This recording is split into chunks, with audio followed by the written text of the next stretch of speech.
D'abord, nous sommes dans un contexte très difficile. La mère des batailles, c'est la croissance, c'est l'emploi et c'est la compétitivité de nos pays et de nos territoires.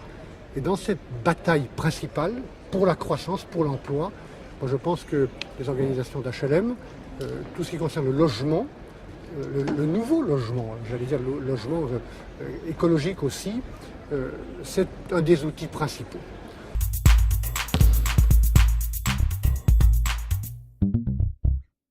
Écoutez, je pense qu'on a clairement compris le message de la crise, si je puis dire, et vu les dégâts qu'a pu faire depuis 20 ans, souterrainement et puis de manière extrêmement claire avec la crise financière, cette culture de l'autorégulation, de la dérégulation généralisée qui a été soutenue d'ailleurs en Europe depuis 20 ans par des gens de gauche et des gens de droite. Les torts sont partagés. En tout cas, moi j'ai vu dans le domaine dont j'ai la responsabilité aujourd'hui, celui de remettre de l'ordre dans les finances mondiales, de remettre des règles, de remettre de la transparence, de remettre de la morale, de remettre les marchés financiers au service de l'économie réelle, plutôt que d'être à leur propre service.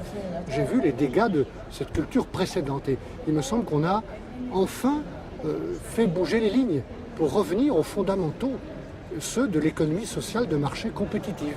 Économie, sociale, marché, compétitif. Les 4 mots sont importants. Et je pense qu'on va maintenant garder cette ligne et l'approfondir.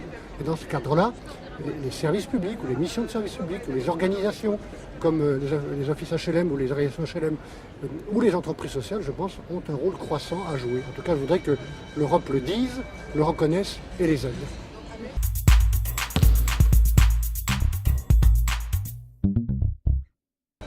Oui, le livret A est non seulement un bon outil, j'ai même imaginé qu'on puisse, sur la base de l'expérience nationale de livret d'épargne dans certains pays comme la France, on puisse imaginer un produit supplémentaire européen qui serait un livret d'épargne européen dont la collecte sécurisée et garantie.